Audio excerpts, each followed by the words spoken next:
بسم الله الحمد لله ثم الصلاة والسلام على رسول الله وبعد maanta waa maalin weyn oo taariikhi ah oo dalka iyo dadka Soomaaliyeed qiimo weyn ugu fadhido waa maalin aan soo diiwaan gelinay 15 dukumeenti oo dalka Soomaaliyeed gaar ahaan inta danaysa arrimaha badda maaragtay aan ku soo diiwaan gelinay hay'adda badaha caalamiga ah ee IMO waa maalin aan dhihi karno taariikhda weli kama dhicin in dukumeenti heerkan le'eg ay dowladi keento xarunta IMO saad la socotaan dalkeeni wuxuu ka kooban yahay bad iyo berri iyo cir difaaciisana mas-uuliyadda naga wada saaran ilaalintiisana mas-uuliyadda naga wada saaran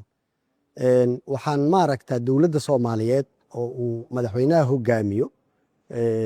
Dr. Xasan Sheekh Maxamuud ra'iisul wasaaraha ka yahay Xamse Cabdi Barre inta ay xukunka yimaadeen waxay aad iyo aad maaragta waqti u geliyeen in la helo saddexdaas qaybood oo amaana la helana shuruucdii loogu talagalay inay hagaagto badda oo Soomaaliya wax weyn ugu fadhido oo 3,300 oo kiiloomitir in ka badan ay leedahay caalamkuna qiimo weyn ugu fadhiyo isku socodkiisa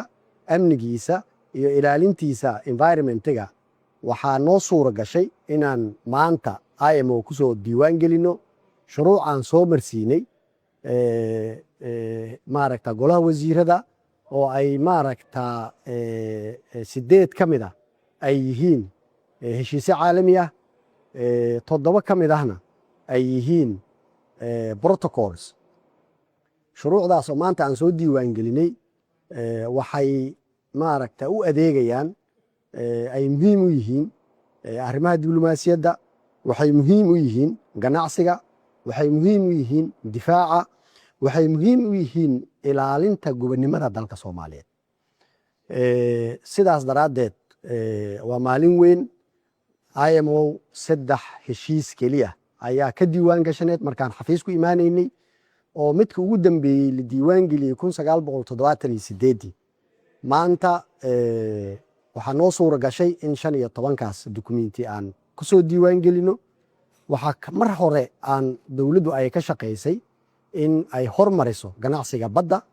oo ay ka mid tahay in la diiwaan geliyo maraakiibta danaynaysa in calanka Soomaaliyeed ay ku kala gooysto adduunka ilaa hadda waxaan maraynaa 10 markab oo magaca Soomaaliyeed ku diiwaan gashan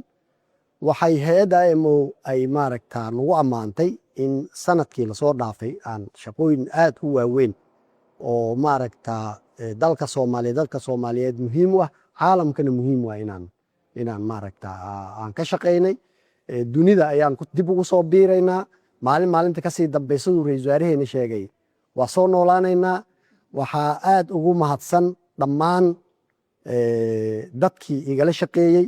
oo ay ka mid yihiin maaragta looyaradii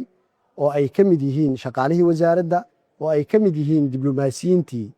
qiimaha badneed iyagana sida adag u shaqeeyey oo ay ugu horeyso safiirkeennii safaaradda London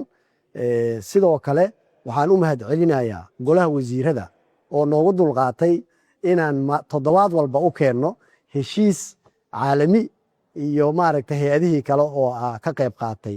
oo maaragta oo wasaaradda cadaaladda iyo wasaaradda arrimaha dibadda ay ka mid tahay aadaan u mahadsantihiin salaamullaahi calaykum waraxmatullahi wabarakaatuhu baddeena oo ammaana oo maaragta la hagaajiyey shuruucdeeda la qurxiyey oo caalamku u adeegayso iyo annaga oo baddeena ka faa'iidaysanayna ayaa noo badnaa